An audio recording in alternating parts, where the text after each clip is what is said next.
My boyfriend cheated on me and I don't know if I should forgive him or not.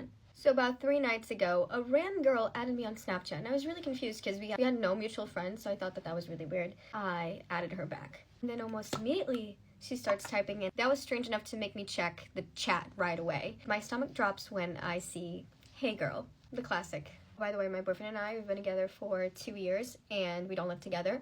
And she proceeded to tell me that about a month ago, my boyfriend went to pick her up at her house and then took her to his place and they hooked up. She said that they would only communicate through Snapchat, so she didn't know he had a girlfriend. She said that she found his Instagram account. The thing is, like, you can never trust a guy because his Instagram is basically just me and him. So after this, I immediately called my boyfriend, obviously, and he denies it right away. He's like, "That wasn't me, the girl is lying."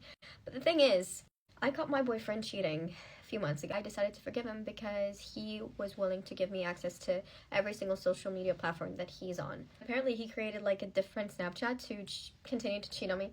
And he says, "Okay, I'm going to share my screen with you and I'm going to text her and confront her about it and you'll see that it's a lie." So then that's what he does. He shares his screen with me and he starts texting her being like, "Why are you lying, blah, blah, blah." And she's like, "What do you mean?" This is where my heart sank even more because I get a call from one of his best friends. And at first I thought, okay, he told one of his friends to call me and back up his lies. But no, he sounds very nervous. And the first thing he says is, "I don't know if I should be telling you this, but here it goes." He's like, "John has been acting crazy for a few months. Like, he's been leaving parties earlier, disappearing for hours, and giving excuses like, 'Oh, I was just driving around.'" He didn't say, "Oh, John is cheating on you." His whole demeanor was like, "I think something is going on, and I think you should know." And to be honest, I've never seen a guy friend not back up his cheater friend, but apparently there are some nice men out there. I don't know who to believe. Do I believe the girl? Do I believe his friend? Or do I believe my boyfriend? She then proceeds to send me a screenshot with proof of their Snapchat friendship profile, showing that the Snap score had increased by 30,000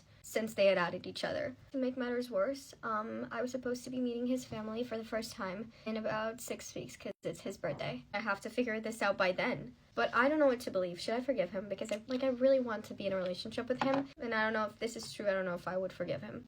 I once went on a date with this guy who would not tell me what time he was going to pick me up at, no matter how many times I asked. So the day of the date finally comes, and it's the morning of, and he still doesn't tell me what time he's going to pick me up at. Every time I asked him what time he was going to pick me up at or what time I should be ready by, he would always say, "Let me think of that and I'll let you know later." It is now later, and by later, I mean it is 6:32 p.m. and he still hasn't given me a time. At this point, I'm thinking, are we going to hang out or not? So then I ask him again. I say, "Hey, what time are you going to pick me up at?" At 6:32, I asked him this. He responds within a couple of minutes saying, "Oh, I'm finishing up a 6-mile run, but I will go get you." How does 7:45 sound? I said, 7:45? That's like 10 minutes. What do you mean 7:45? Like, it's 6:32, you expect me to be ready by 7:45? So then I rushed to get ready. I finished by like 7:38, 7:39, and at 7:45, he texts me, "Leaving now, on my way." Mind you, he lives 15, maybe 20 minutes away from me. So then 8 o'clock rolls by, and I hear nothing. 8:15 rolls by, and I hear nothing. 8:30 rolls by, and I hear nothing. 8:35, 36-ish, almost 8:40, I get a text. "Here." So I'm thinking, okay, maybe something happened, be nice, be understanding, give him the benefit of the doubt. So I do, and I get in the car. First thing he says when I get in the car. Well, one of the first things he says when I get in the car is, "Sorry, I decided to get a haircut after my run." So I turn around, open the door, and I walk out. And I'm like, "Yeah, I'm not doing this." So then he goes, "What do you mean you're not doing this?" And I turn and look at him and I said, I'm not doing this. Did I stutter?" So then he gets mad and he goes, "You're just going to waste my time like that?" And I said, "Yeah, after you wasted mine." And that was it. And then the next week he texted me asking if I want to go to horror nights in LA. This story actually really gave me the creeps. Today's Spooky Scary Storytime comes from a woman named Kate. She said I could use her real name, and she wanted to share the story time about her creepy neighbor. So her and her husband bought a house last year in the suburbs of Boston. She didn't say where exactly, but she said it was within 45 minutes of the city. They're super excited. It's their first home. They get all moved in. They meet a couple of the neighbors. One of the neighbors is this older man. He's about 72, 73, and he lives in the house directly to the left of their house. She said she doubts he's on social media, but she didn't want to use his real name just to be safe. So we're just going to call him Jim for this story. So her and her husband move in. Everybody in the neighborhood, this little subdivision, is friendly to them except for Jim. He lived alone. She wasn't sure if he had ever been married, if he had any kids, but nobody was ever over at his house. He spent a lot of time out in his garage on various hobbies, and he also took immaculate care of his lawn. Within the first week of moving in, Kate's cat escapes the house. She said it is mostly an indoor cat, but sometimes he occasionally gets out.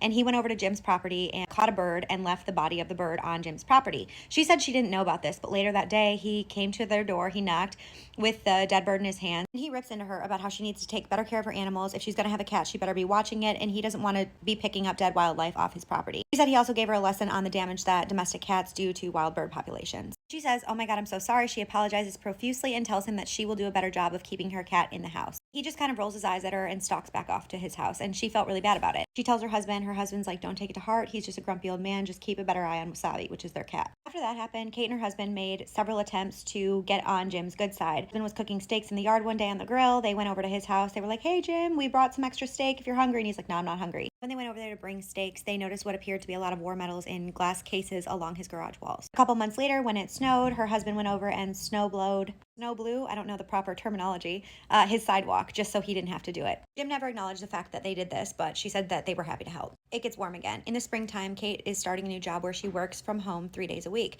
and she set her office up on the second story of the house with a window that faced Jim's yard. She said there was a 4-foot fence separating their two properties with a row of hedges, and she said a lot of days when she worked, she would see him out there trimming the hedges, planting flower beds, and just making his yard beautiful. One day she's working, she gets off a call, and she looks out the window, and she sees Jim staring directly into her window at her. She said it startled her because she did not expect to make eye contact with him when she looked up, so she just awkwardly waved, and he just looked away. A couple days later, she's working again. He is trimming hedges as she's working, nothing really weird.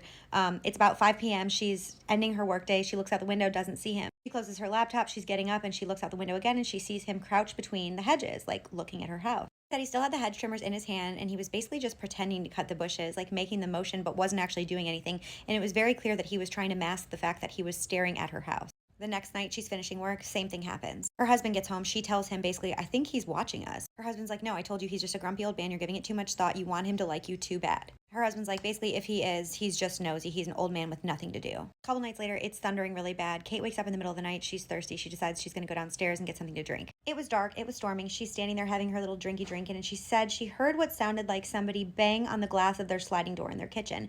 But again, it was storming, it was lightning, it was thundering, and she thought maybe the house just moved with one of the big booms from the thunder. In the morning, she goes out in the backyard to check for storm damage, and she's spooked to find a set of boot prints in the mud just off the concrete of their patio. She said she knew they weren't her husband's because they were much bigger than her husband's shoe. So she tells her husband basically, "Look, I want you to address this is getting weird." He promises her he will, but before he has a chance to, Jim is back out in the yard, but this time he has a pair of binoculars and he's staring directly at their house. So she's had enough, she stands up, she's like, "I'm gonna go over there." Her husband wasn't home, but clearly he wasn't gonna deal with it, and she was sick of Jim watching her. As she stands up, Jim sees her through the window. He puts his binoculars in his pocket and he walks inside the house. She's like, "Not today." So she stomps out of her house. She goes over to his property. She bangs on the door. He answers. She goes, "Why are you watching me?" And he just looks her up and down, and he's like, "Come inside and I'll tell you." And she's like, "No, tell me right now. I'm not going in your house." And he's like, "No, it's really important that you come inside." She raises her voice a little bit. She's like, "Absolutely not. I don't know you. I'm not going in your house. Tell me now." And he hushes her, and then he lowers his voice and he says, "There's somebody that's been on your property watching you through the window." He says, "I've seen him over there a few times in the last few weeks, and he's over there right now." Kate said she could feel the color drain from her face. She steps into his house. She said, "Why didn't you tell us? Why didn't you call the police?" He said, "I was trying to see if I could figure out who it was,